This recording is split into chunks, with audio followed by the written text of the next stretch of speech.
This video has been made possible by the Great Courses Plus. Use the link below or head to the Great Courses Plus/Suibhne for your free 1-month trial and to show your support for the channel. Stick around to find out more. If you live in Central or Eastern Europe, you probably grew up hearing the folktale of the three brothers, Lech, Czech and Rus, the three legendary patriarchs of the Slavic peoples. While out on a hunting trip, the brothers had a disagreement, as brothers do, on which prey to follow, leading them to split up.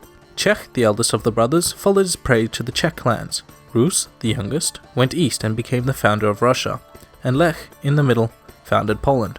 Because who cares about consistency? The tale differs slightly from place to place, but many include that Lech travelled north as he followed a beautiful white eagle. The eagle landed in its nest at sunset and looked very breathtaking against the red sky. Lech took this for an omen and decided that the land would be his new home. The white eagle is still a symbol of Poland, blazoned against the red sky of their flag.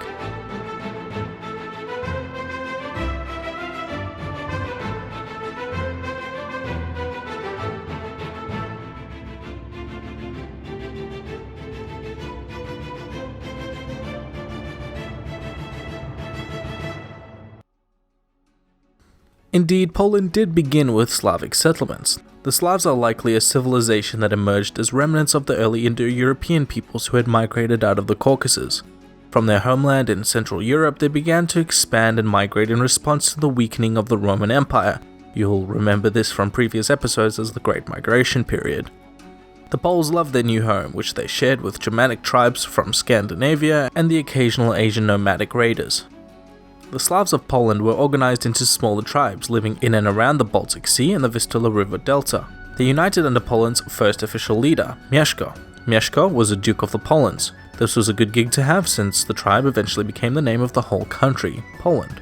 Mieszko was a member of the noble house of Piast, whose dynasty would rule Poland for centuries. With his baptism in 966, the country slowly abandoned traditional Slavic paganism and adopted Western Christianity.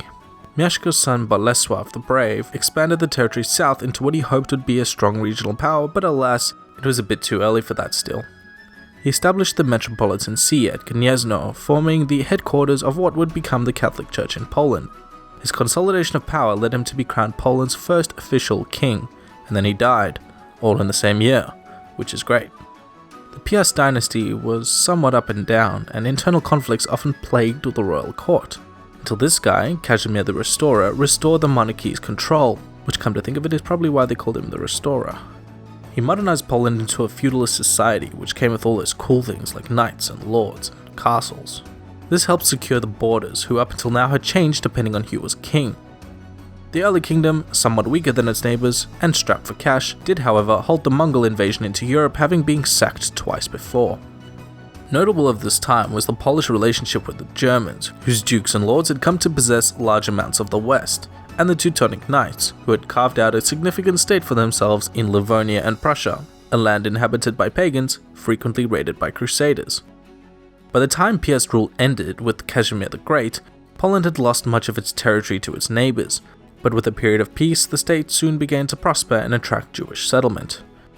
The counties in this area became a source of contention between the kings of Poland and the Holy Roman Empire, who fought over the local lords for fealty and allegiance.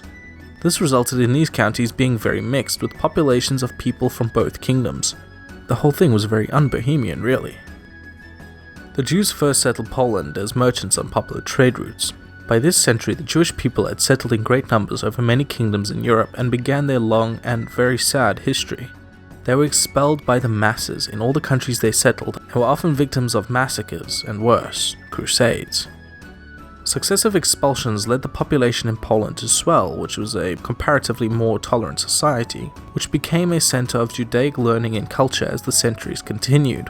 However, things weren't always super peachy, and anti-Jewish riots often erupted in Polish towns, and synagogues were frequently burned.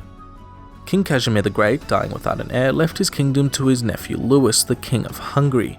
Louis left his now 3 kingdoms to his daughters, one of whom died unexpectedly, the other, who was supposed to inherit Poland but inherited Hungary instead, and the last one, Jadwiga, who got Poland. The nobles of Poland welcomed Louis's daughter and crowned her king. Yes, king, not queen, don't ask. Jadwiga's life would not be unlike a medieval television drama, as she was simultaneously engaged to both the Grand Duke of Lithuania, Jogaila, whose kingdom was huge and powerful, and the Habsburg Duke of Austria, who was inbred and fat. I think she made the right choice. The union of Jadwiga and Vladislav formed the Polish-Lithuanian Union, which was now the largest country in Europe under a single monarchy. The Lithuanians had become a strong military power in the previous century, capturing large amounts of Russian and Mongol land. The now combined countries spread from the Baltic to the Black Sea. The Lithuanians, with their far smaller population, never ventured too far from their castles, why would you, and preferred to rule Ruthenia from Livonia instead. So by the time of the Union, the much larger Polish population came to dominate the Ruthenia lands, spreading the language and the culture, eventually dwarfing their Livonian allies. The Teutonic Order, that German state on the Baltic, had become somewhat of a bad neighbour, leading raids, crusades, and plundering castles or otherwise stumbling drunk into Polish-Lithuanian territory, starting fires and whatnot. The union of the two states proved beneficial, handing the Knights a crushing defeat at the Battle of Grunwald in 1410. They also fought numerous wars with the Muscovites, Tatars, and Ottomans. Noteworthy of the Hegelian period was the efficiency of the feudal system and the pseudo-democratic nature of the parliament, who set up sophisticated bureaucracy for king approval, or disapproval if you are unlucky. Within just a few decades, the Teutonic Order had completely lost their state, with the western half being annexed directly into Poland and the rest becoming a fief of the Polish crown. This gave access of Poland to the prosperous Baltic seaports and an explosion in trade. Keep your eye on this, it becomes important later.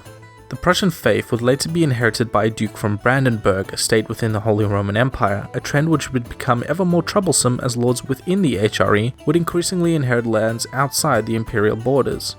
The HRE was weird, don't worry about it. Acquiring Danzig or Gdańsk had huge economic benefits, and cities swelled in size in response to the trade boom, like Poznan, Lwów, and the capital Kraków, and most notably Warsaw.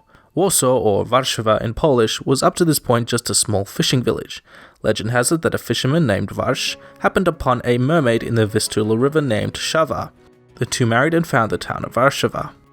The Poles, like most Europeans, were often embroiled in wars, and this made famous their heavy cavalry, the winged hussars, which I'm sure I'll be mobbed and lynched if I don't talk about. Initially a contingent of Hungarian mercenaries, the hussars soon became an elite shock cavalry so powerful they allowed the Poles to win many otherwise hopeless battles. The hussars became the envy of Europe, the most powerful and disciplined heavy cavalry the Middle Ages had ever known, and are still a matter of intense national symbolism of Poland.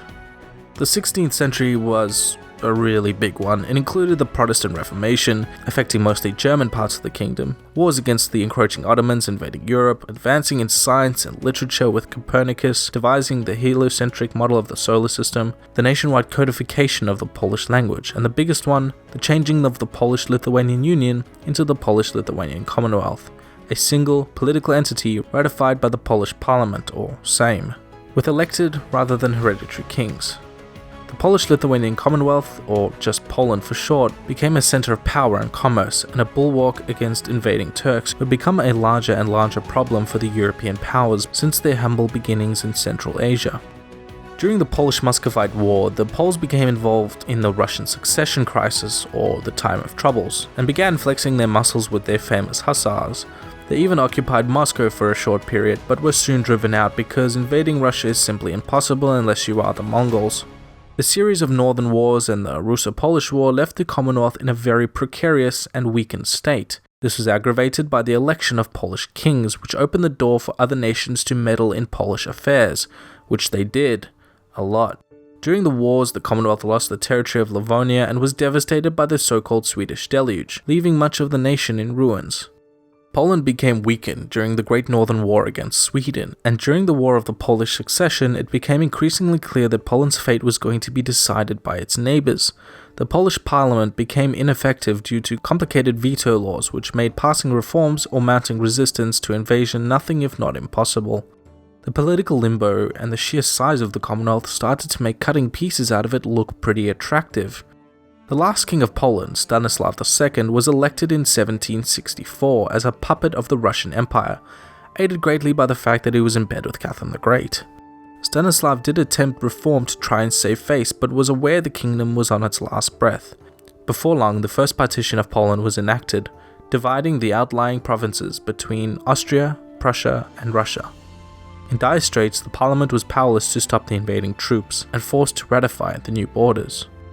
The Great Sejm tried once more to reform by drafting a formal constitution inspired by the liberties of the French Revolution, but it was enough to provoke Russia again, who saw France as an enemy and Poland as a sympathizer to anti-monarchical sentiments.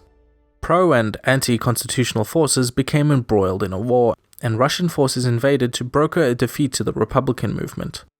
With an agreement signed with Prussia, the two nations annexed more territory in the Second Partition, reducing Poland to 1/3 its size and population.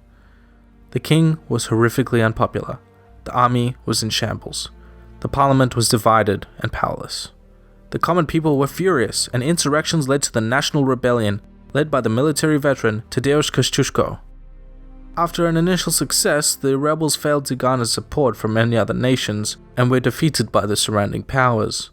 In 1795, the Austrians, Prussians, and Russians decided to put an end to the rebellious Poles and invaded them from 3 sides.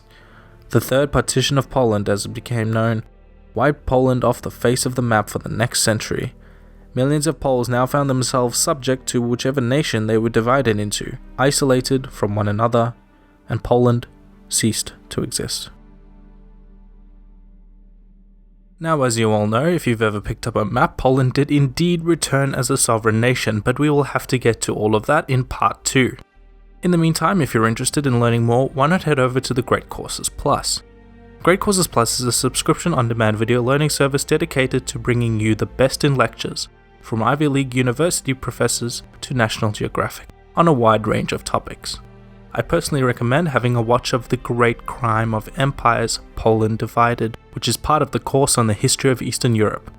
This video was highly inspired by this series, and much of the research was done with their great lectures. Prices start as little as $14.99 a month, and Suibhne viewers are offered a free 1-month trial, which they can access by heading to the Great Courses Plus/Suibhne or by clicking the link below. Do yourself a favor and check it out. It really opened my eyes to the great crime of the Polish partitions. If you want to support the show directly, you can head over to my Patreon page or follow me with all the usual social media down below. Until next time.